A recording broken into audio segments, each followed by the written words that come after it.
Welcome to the Cup of Joe Wrestling Show. Cup of Joe Wrestling Show with Joey Harris, a podcast for the wrestling fan on the go.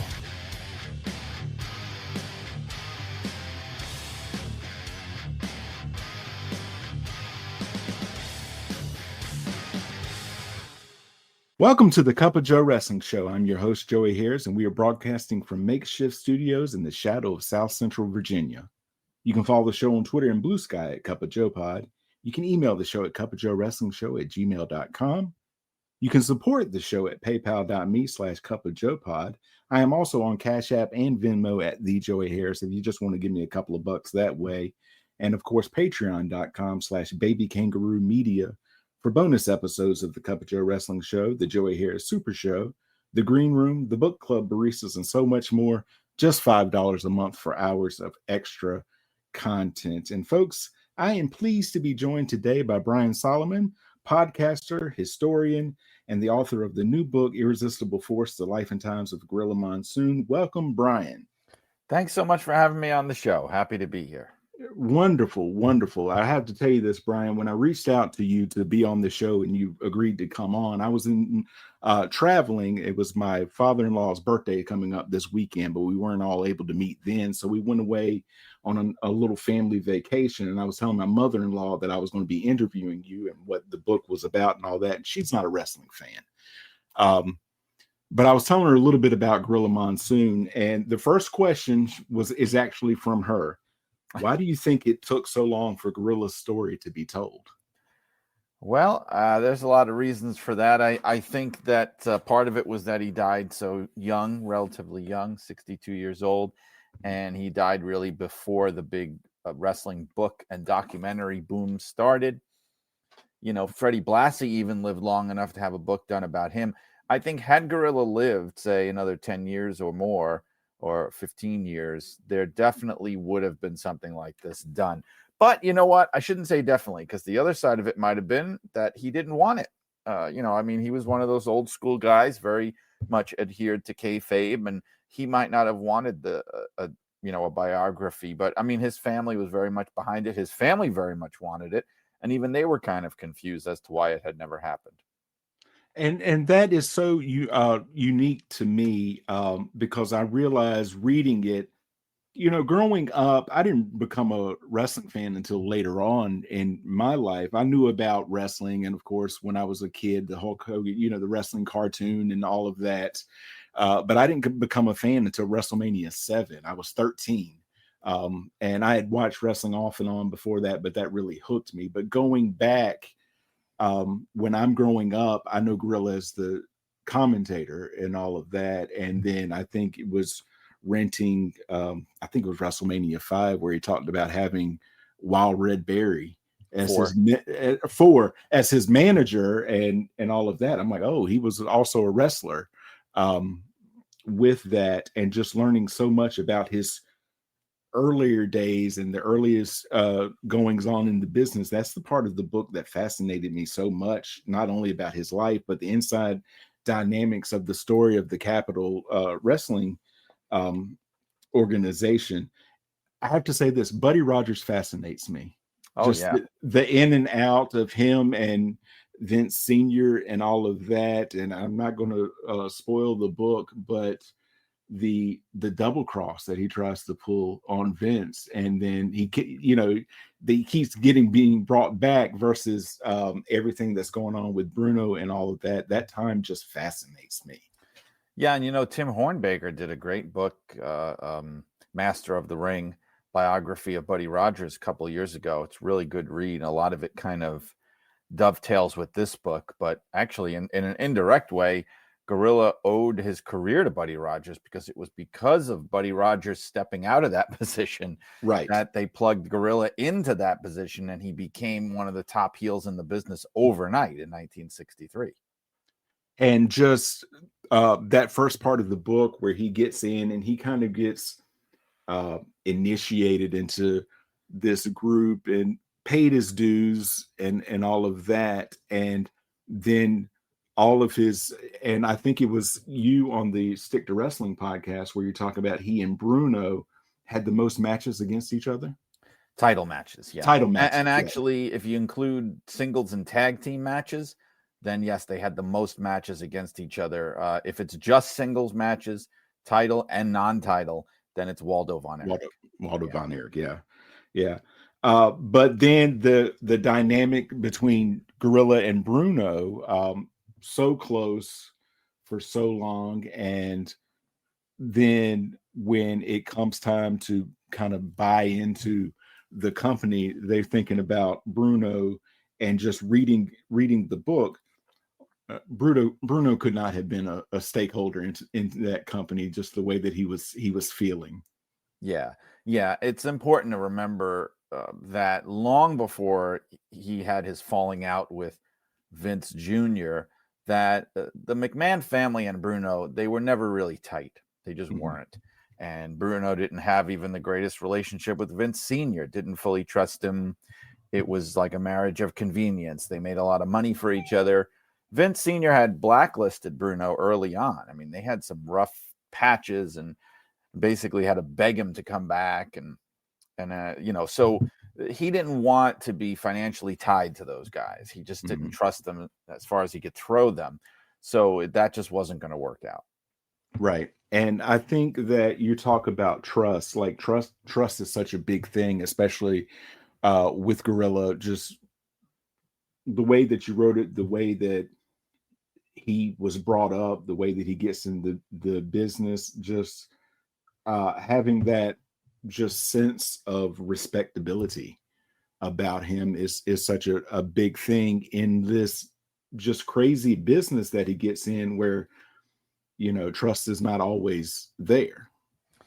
Right. Yeah. And well, he was a trustworthy guy, and that's also what led him to be so high regarded in the business. That's why they went with him to be the stakeholder there. There were a lot of other people considered, like I talk about in the book. Wild Red Berry was actually one of them, but he was kind of old and in bad health. So some of the shares were given to or sold to Gorilla, and some were sold to Phil Zacco, who was a loyal promoter for the Capital organization.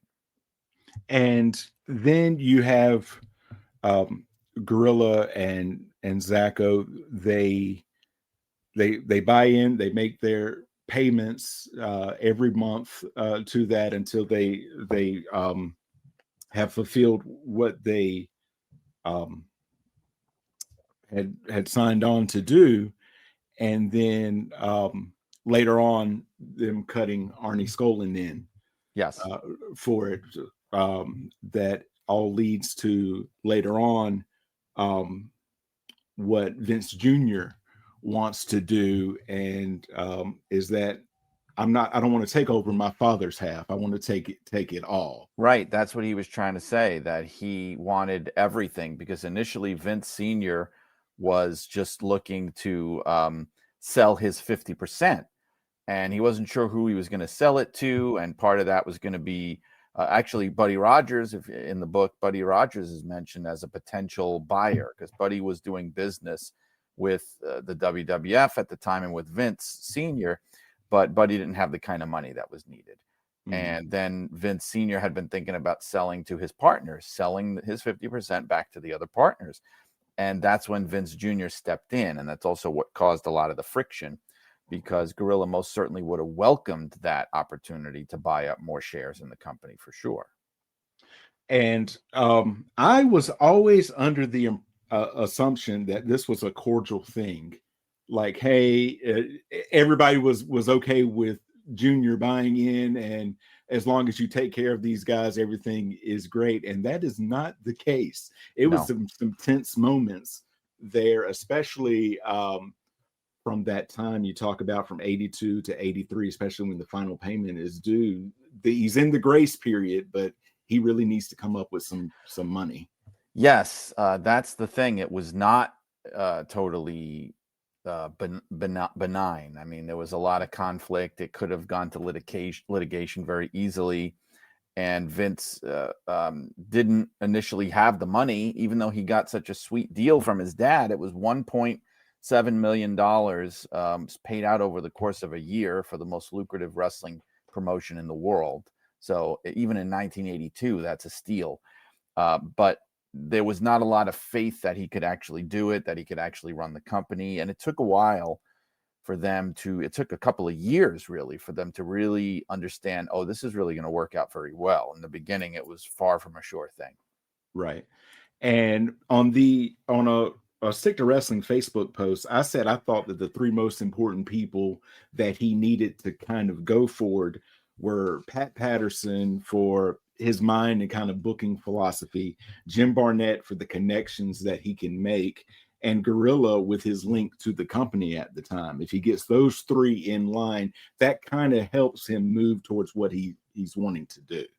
Yeah, you said Barnett, Gorilla, and who was the other one? Pat Patterson. Oh, yeah. I mean, well, Patterson came after a long and illustrious wrestling career in the 60s and 70s. Pat Patterson came into the territory permanently, more or less permanently, about 1980, because the San Francisco territory had pretty much died, which is where he really made his name. And Patterson became very good friends with Vince Jr. And so when Vince Jr. took over, Patterson really took the position with Vince Jr. that Gorilla had with Vince Sr., that really tight right-hand man, lieutenant type of position, second in command type thing. And Gorilla was still very important to get on board because he represented the old guard. He was somebody that people respected and trusted, even in other places. He was somebody that you really wanted to have on your side. And Barnett obviously had all those connections. I mean, you can't underestimate how important it was that Vince got Barnett from Georgia Championship Wrestling. I mean, that helped him build his syndicated network, and that helped him to get a lot of inroads in other territories as well. There was a part of the book, if we can go back just a little bit, where you describe the whole Shea Stadium card in 1976, built around the Ali Inoki fight and the local WWF part with Andre versus Chuck Wepner, and Gorilla being in Andre's corner. And I stopped reading at that point and picked up my phone and I watched the whole thing on YouTube. And it's just so interesting the way that you talk about like the end of the fight. I was telling my brother-in-law actually, like the chaos inside, and Gorilla gets in and he's just mowing people down, like throwing them out of the way. And I had never seen him up to that point being that physical, because not a lot of his wrestling stuff survives. Yeah, that was, like I said in the book, it was a testament to his the respect people had for him and how intimidating he could be, that he was very rarely tested, very rarely had to actually do anything. That night at Shea Stadium was one of the very rare times. And he got in there and just had a clean house because things got out of hand.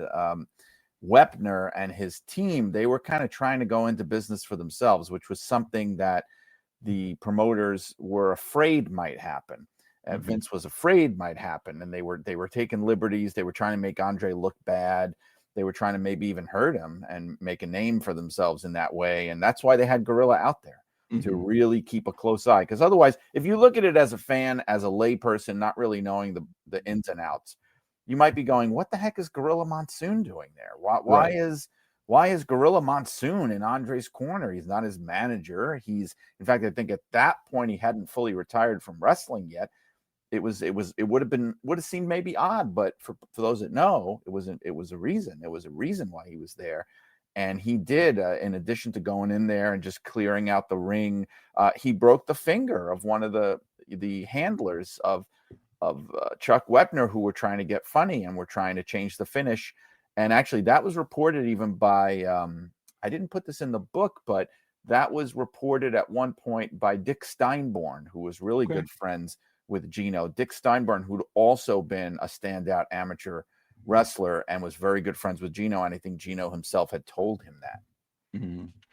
And you're talking about like Gino's not one of these type of people to cross, which makes even more sense when you're writing 8 years later, when they have the Black Saturday and he goes down with Vince and Linda because, is Ole going to try something, and probably not with Gorilla there.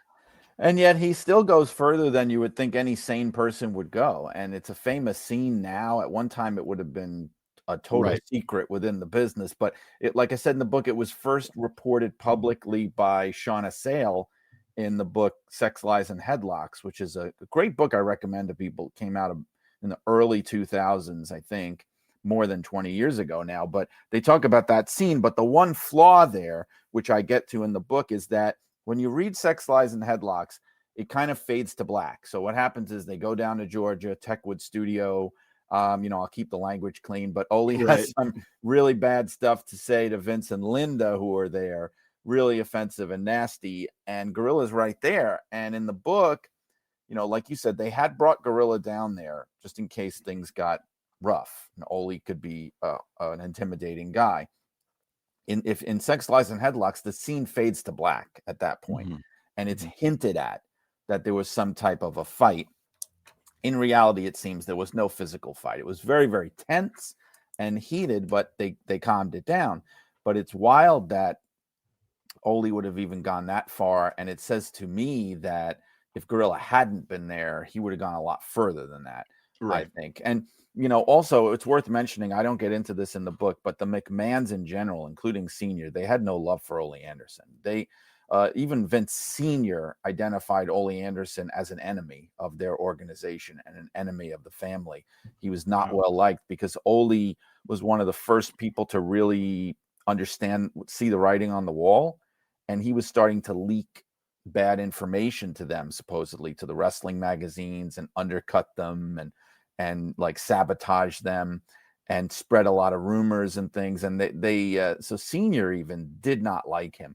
And I think that might be why in later years, the company would not touch Ole. They did nothing with him. They wouldn't even put him in the Hall of Fame with the Four Horsemen. Right. And that time is just like really fascinating to me. I guess it's because a lot of different things are happening and I wasn't a fan yet, but you get into the end of 83, the era of Hulkamania arrives. Hulk Hogan comes. Vince Sr.'s last night in the Garden, he holds the curtain for Hogan as he goes out to win the world title. Just that, I don't know, like it was almost like a passing of the torch moment. You can see it. I mean, it's actually, you can see it when you watch the video of that event. The camera's backstage in Gorilla. You see Hulk Hogan coming down the aisle. And if you blink, you miss it. But you can see the man standing by the curtain. It's Vince Sr. He holds it open. Hogan goes out and makes history that night, January 23rd, 1984. And that is when, if I'm remembering it correctly, like you see Hogan coming down the hall, he does the little kind of a sign of the cross. And in the original, I'm sure it's Eye of the Tiger. Yes. Playing, and then he turns, and that's when Vince holds the curtain open. And just these different moments, I'm always fascinated by it. Like in 84, you've got Cyndi Lauper makes an appearance on Piper's Pit as Vince Sr. lays in state after his death. That's happening at the same time. On the same day. On the same day, yeah. And I have never seen that spelled out anywhere before, but I pieced that together just by looking at it, looking at the dates of his death and when he was, when the funeral was, where it was, and then looking at the tapings for Championship Wrestling when Cyndi Lauper came in. And also the very fact that Vince was not there. Vince was not there that day, that all-important day. That is really the beginning of their, mass media pop culture explosion. And he wasn't there. He couldn't be there. He was in Florida for his father's funeral. And Gorilla, who would have, I think, very much wanted to be at the funeral, he had to stay behind and run the shows. And it's one of those things that you touch on later on. That is one of those things, especially I think with the McMahon family, that idea that no matter what happens, the show must go on. Oh, very much so. I mean, we learned that a lot in later years. There's nothing that's going to stop it. I mean, the Owen Hart thing, and there was even a famous pay-per-view, one of the In Your Houses early on, where the power went out in the arena.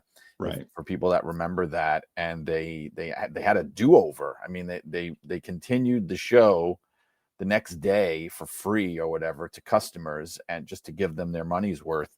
So, I mean, they will do anything in their power to. The pandemic didn't stop them. Right. Nothing stops that company from doing what they want to do.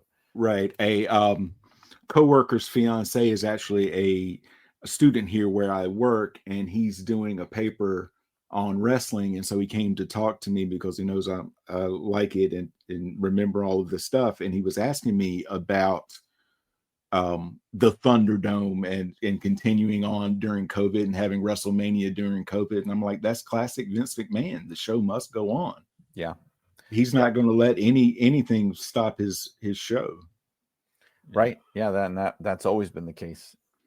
And then later on in 84, Vince kind of makes good with Bruno. September 11th, 84, Bruno re-debuts as a commentator, and David starts again. I think partially because you spell it out so well in the book, you can get rid of that pesky lawsuit if you make good and bring him back into the company, and hey, we'll help your son along.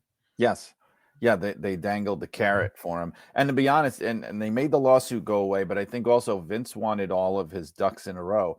Bruno was working with other groups, other organizations. He wanted everybody under one umbrella. Bruno was the legend.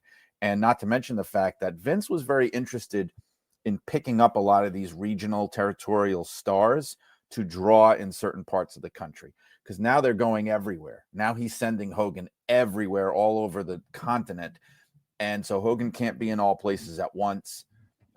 So you get somebody like a Bruno to draw some houses in the Northeast when Hogan's not around. Not to mention the fact that, believe it or not, Hogan as a live event draw was nowhere near what Bruno had been. Now, the difference is Hogan was national, Bruno was not. But Bruno was consistently able to draw sellouts for year after year after year after year. And Hogan simply was not doing that, to the point where even by the time you get to 85, as early as that, the sellouts in their home base arenas are not a given anymore.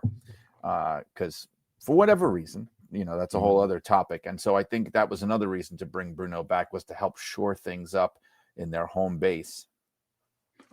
And so then I believe it's 11 days later, Bobby Heenan makes his debut.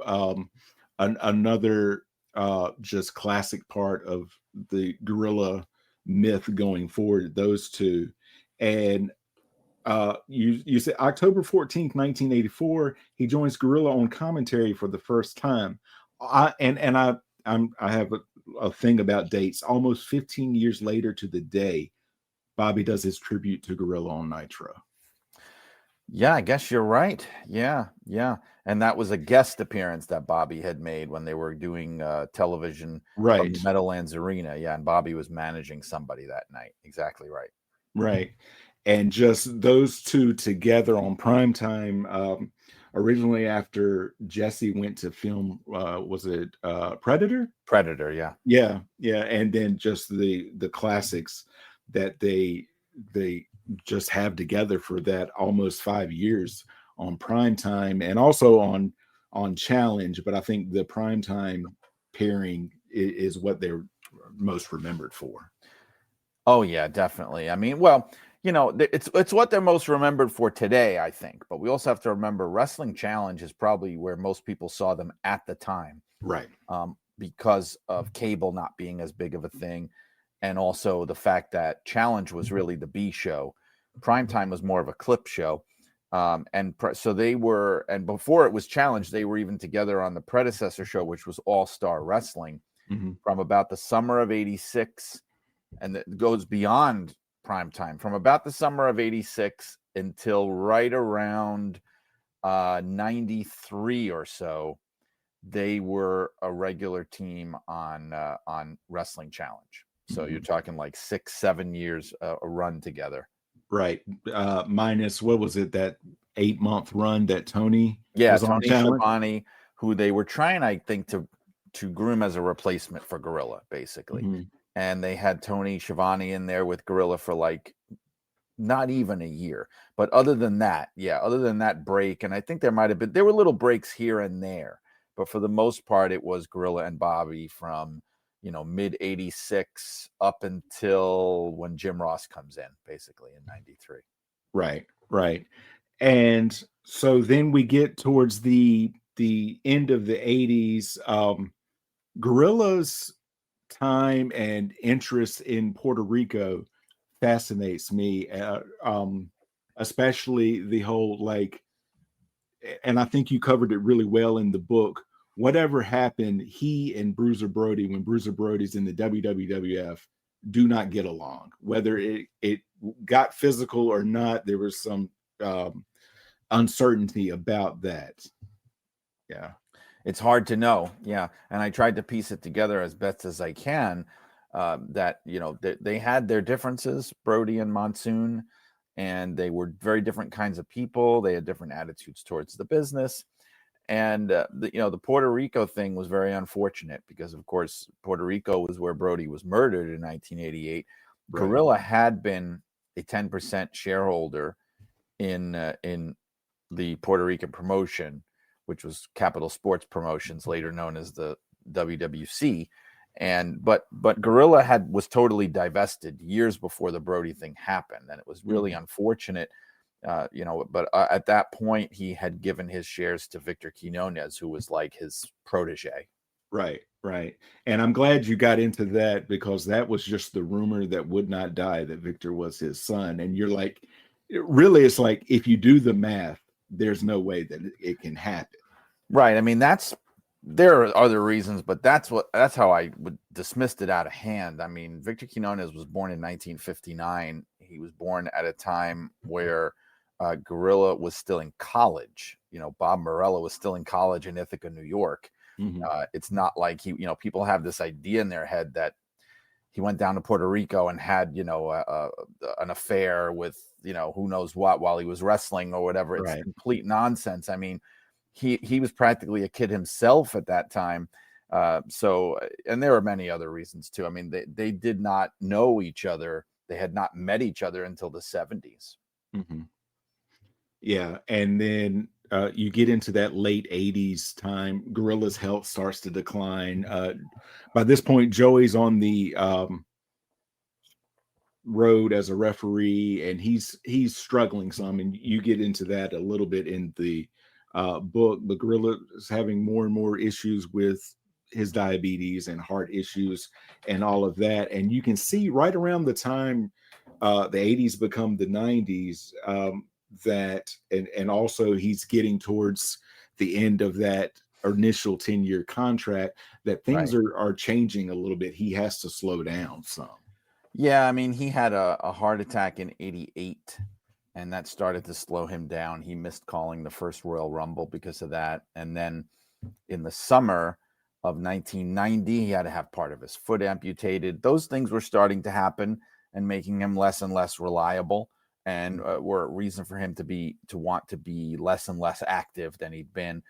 And he was less active behind the scenes. He definitely was a lot less active behind the scenes in the 90s than he'd been in the 80s, for sure. Mm-hmm.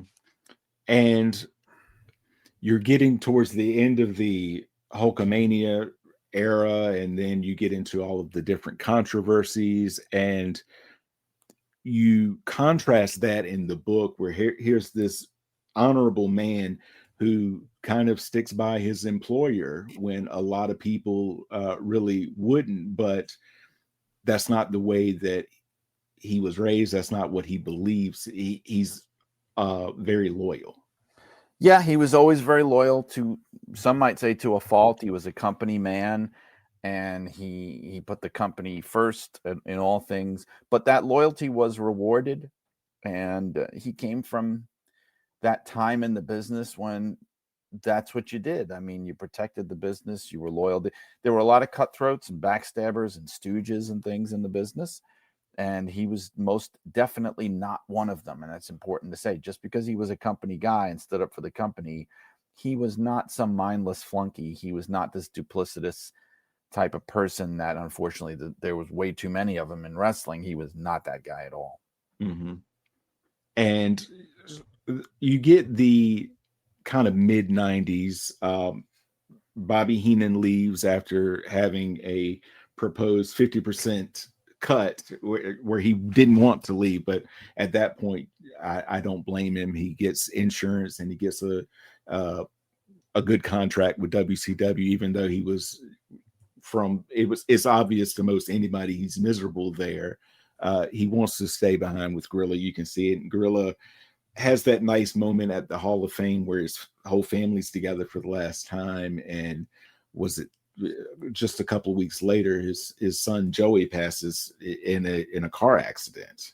Yeah, a couple of weeks later. It was the last time that they were all together, Joey with Maureen, his mom, and Gino. It was the last time that Maureen would see him for sure, because he'd go on the road. They had this crazy 17-date run, which was very common back then, where they were going all through Canada, and then they went down to the East Coast, up and down, and flew into Newark, went down to Maryland, and he just fell asleep at the wheel on the New Jersey Turnpike. Yeah, and you talk about is Mike Chioda and Tony Kimmel? Yeah, Tony Kimmel pass the accident and don't realize who it is. Yeah, because they were both Jersey guys. They were friends of the family. That's how they got into the business. And they were actually trying to get Joey to ride with them that night because they had a beach house on the Jersey Shore. Right. And Joey at that point was living in Florida, and he was very keen to get back home. He had a girlfriend. It was the 4th of July. And so he was driving through the night to get to the airport. And so they passed the wreck on the way to get to their beach house. Mm-hmm. And from all indications, just Gorilla is never the same after that, and lives 5 more years. And you get towards the end of his life. I'm looking at it, October of 1999 for the WWF. There could be a book written about just that month. Yeah, that's the month that I came in and was interviewed for the job for the first time to work there. Right. I remember you saying that on your podcast, but Russo and Ferrara leave. Droz has his accident. Gorilla dies. You have the whole Jeff Jarrett debacle about performing at No Mercy, and then demanding his money before he leaves, and then they go public. Yep, all in that month. Correct. All in that month. And do you know, Brian, and if you don't, that's fine, was Gorilla's family offered any stock options? Oh, that's a good question. I don't know. I know that most of the employees at the time were. I had stock for a little while, and I'm trying to think if some of the older guys, like from Gorilla's time, if they had those options. I would have to think that they did, but I don't know if that applied, to Gorilla, because he had died by that point. Although I think the IPO was in October, but I think that technically stocks were available, shares were available privately before that. So it might have been, for all we know, he might have bought in right before he died. I really don't know. I wish I had the answer to that. Right. And then this also came from my mother-in-law. What do you think Gorilla Monsoon would think of today's product? I don't think he would like it. I mean, that's as blunt as I could get with it. I know he was very disapproving of the Attitude Era. He hated it.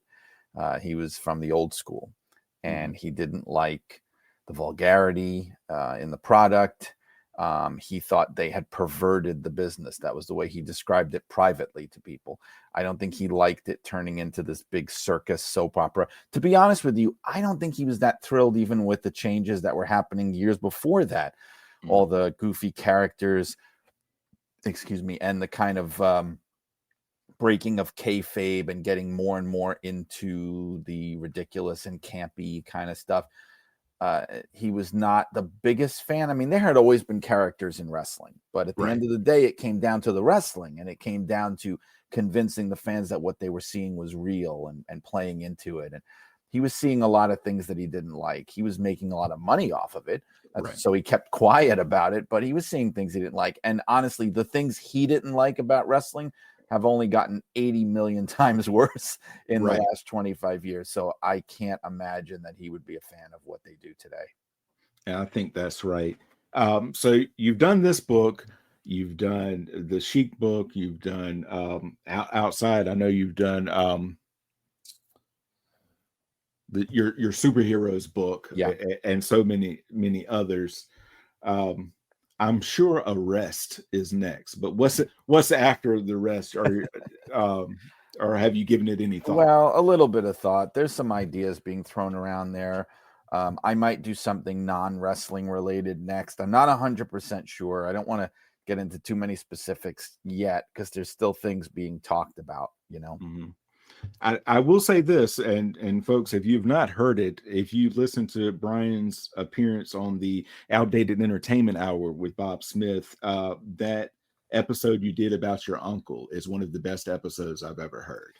Thank you so much. I've heard that from other people too. I'm so glad that connected with people because he meant so much to me, and he's one of the people I dedicated the book to. Okay. But not by you. Who would you like to see get covered next in the wrestling world? Oh boy. Well, I'll tell you what. There are some that I would personally love to see, Okay. even though I wouldn't take it up because I feel like it's too niche, and I like my books to have a wide readership. I'm very selfish that way. But I would love to see a book about Toots Mondt, Mhm. who's such a major figure of the 20th century in wrestling, and I'd love to see a book about Jack Pfeffer, which I think somebody's actually doing. And I'd love to see a book about Barnett, which I Mhm. think someone was at least thinking about doing. That would be incredible because you want to talk about somebody just shrouded in mystery.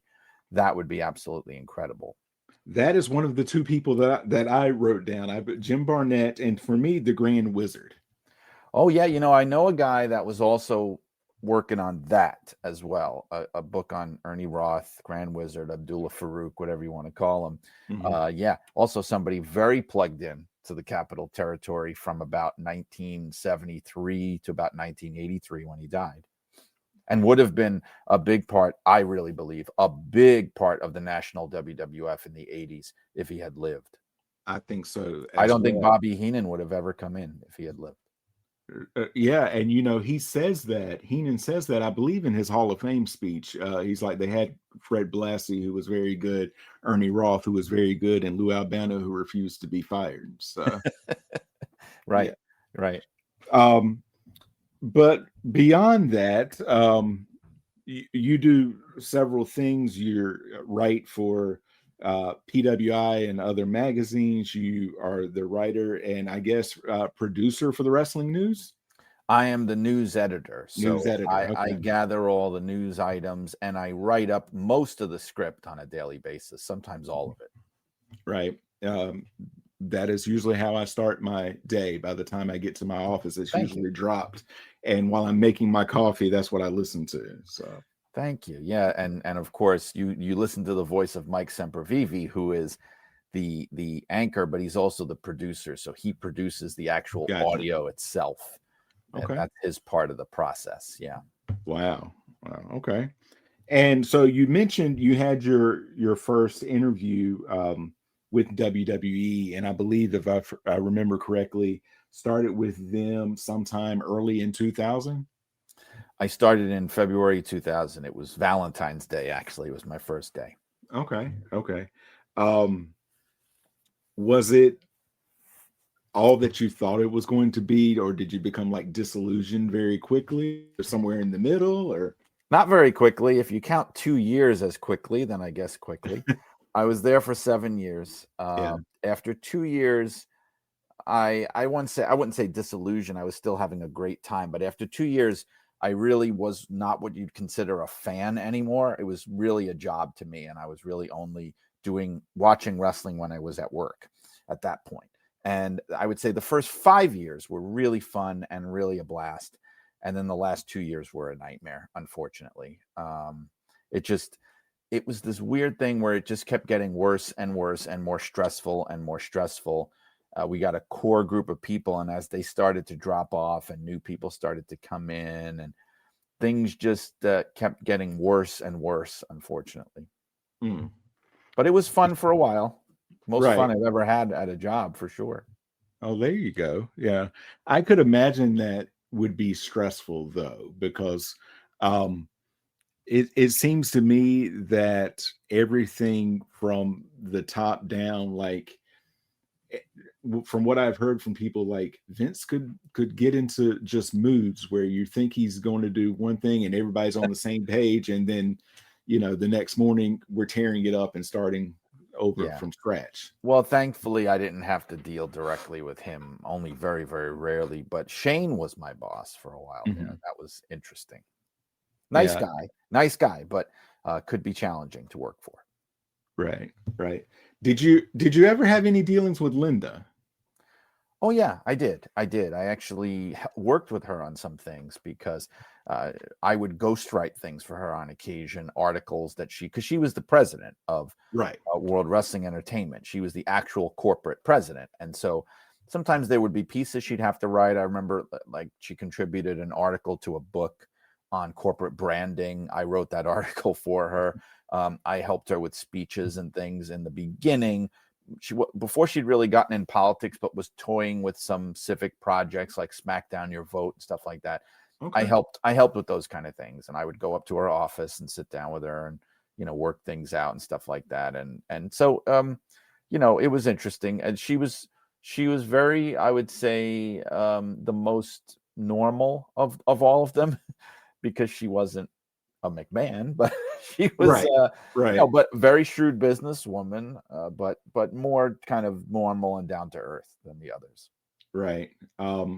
That's what I have heard, at least before all of this, because people know that I like wrestling. They're like, what do you think about her being the Secretary of Education? And if you had said Trump's going to name her to a post, I would probably have picked education last.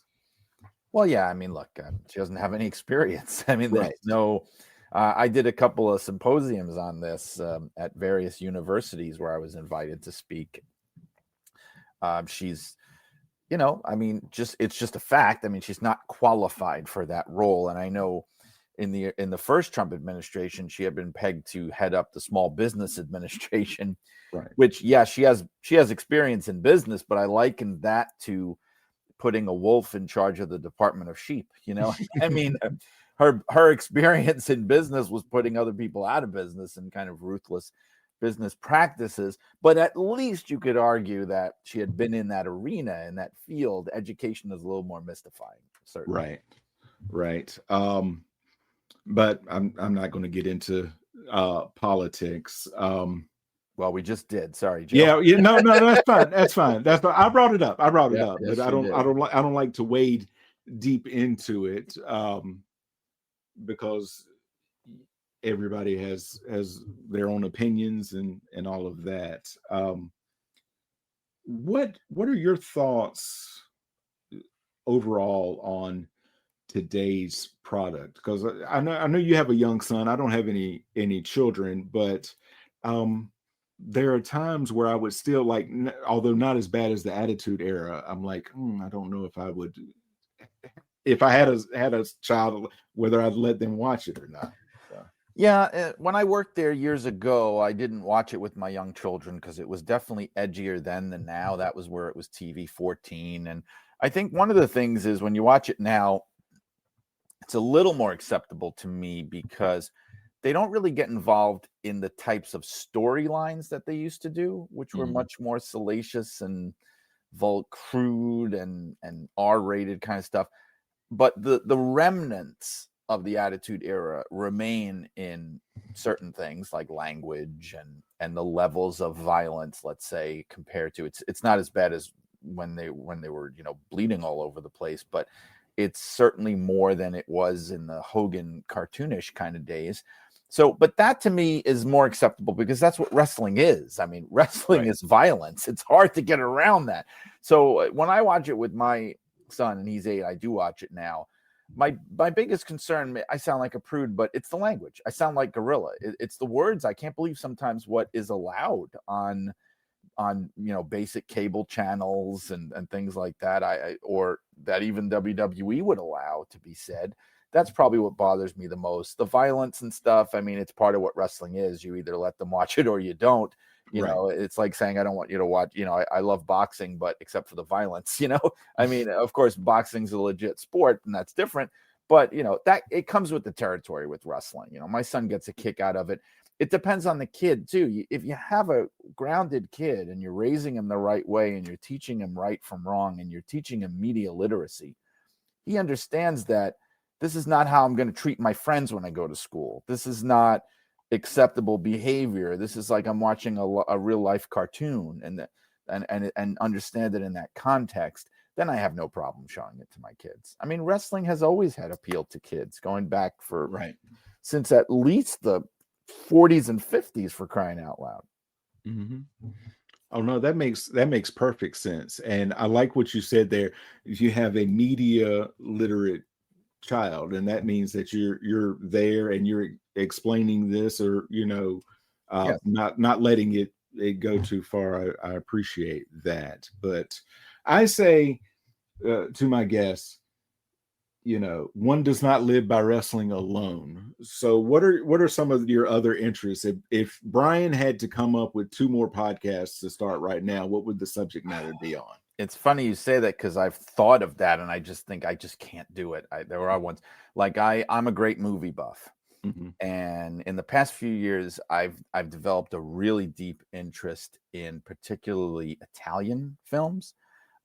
It's very specific, like kind of B movies, Italian cult movies, exploitation cinema of like the 60s, 70s, 80s. So I'm talking about the Westerns, the horror movies, the crime thrillers, the giallo, all those kind of like murder mystery type things. Right. I would love to have a show that focuses on one or all of those genres. I really, really would love it. That would be something that would interest me. I also have a big interest in golden age animation, like the great studio cartoons of, let's say, the mid 20th century, mid to late 20th century. I've read up a lot on that subject. I'd love to do a show on that at one point. And I also have more highbrow interests too. I'm an English major. I teach Catholic studies at Sacred Heart University. So, I mean, I would love even to cover things having to do with literature, the great books, philosophy, that kind of stuff. And I have a strong interest in all that art. I mean, I'm all over the place. Hey, there's nothing wrong with that. I have another podcast that I do called the Joey Harris Show. I call it a show about life because it's basically everything but wrestling. If people want to talk TV shows or movies or books and all of that, because at the end of the day, like, I love wrestling, but it's not my life. I have to, you have to just click it off and just enjoy other things. I have several TV shows that I like. My wife and I watch several things and different movies and stuff like that, but it can't all be wrestling all the time. So. Right. And I agree. I mean, you've got to have other interests. And even for me, I like the older wrestling more than the contemporary. That's where my great love is. I'd much rather sit down and watch old stuff.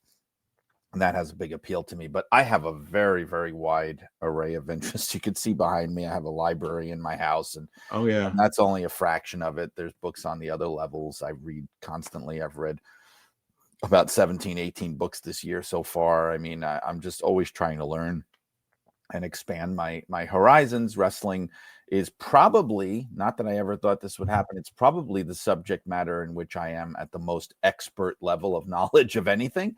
Right. But that's just the road my life has taken. But there are many other subjects that I can converse in an informed way about.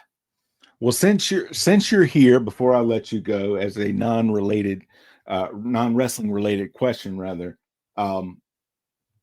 3 or 4 years ago, I got back into reading comics after being decades away. Who's your favorite comic book character, or do you have a favorite run of a comic character? Oh, well, it's easy to say Batman. I feel like everybody says Batman, Batman, Batman, but I do like a lot of Batman. I think probably looking back on it, my favorite run when I was a big fan in the late 80s, early 90s, when you had Jim Aparo and Norm Brayfogle as the artists. And I forget who was writing at that time, but it was really strong stuff. Because I started reading it right around the time that the Michael Keaton movie came out, and then Right. for years after that. And I thought it was really, really solid from about 89 to maybe even like 93, 94. I was reading it all the time. Also, I was a huge fan of the Incredible Hulk. As a kid in Marvel Comics, I really got into when they had the whole storyline with the Gray Hulk. Right. When Peter David was writing, because they Yeah. were that book and that character had been in a rut since forever. Like nobody paid much attention to him. You know, the TV show made him a household name, but I mean, the comic book was really just repetitive. It's him in the desert wandering around, random things happening to him. It didn't even feel like it was grounded in the rest of the Marvel universe. And Peter David, who just passed away in the past year, Right. I think. Yeah. He Yeah. took that book in a totally new direction. Then he had the thing with where the Hulk merges his personalities with Banner. Like he was really interested in doing interesting new things and not just the same old stuff with the Hulk that I think was inspired by the TV show.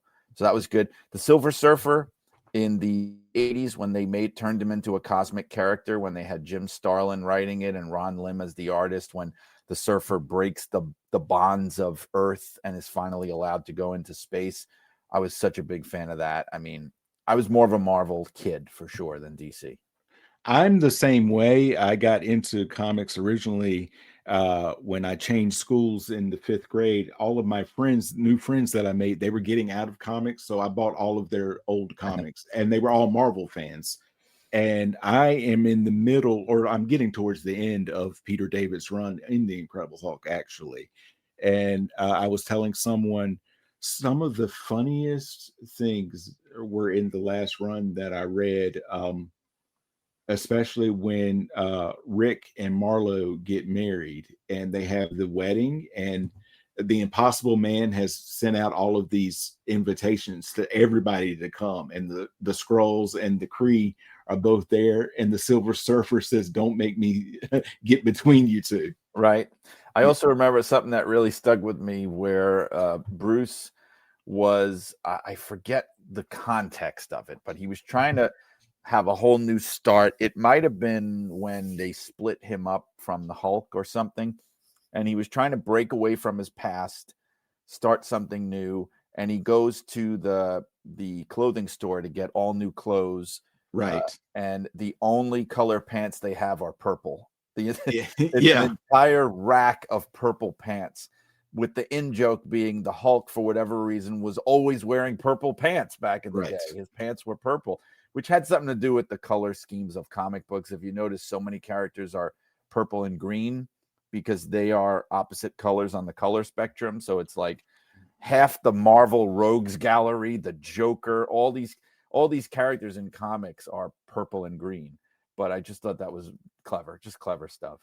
Right. And I'm getting into a lot of Batman stuff because I wasn't a DC fan because they were all reading Marvel. And right now I'm in the middle of the area that's right around Batman Year One and the Long Halloween and Dark Victory and all of that. Just enjoying those runs, and the Nightfall saga where Bane breaks his back and all of that. I just finished that, but it's a good time to be back into comics, I will say.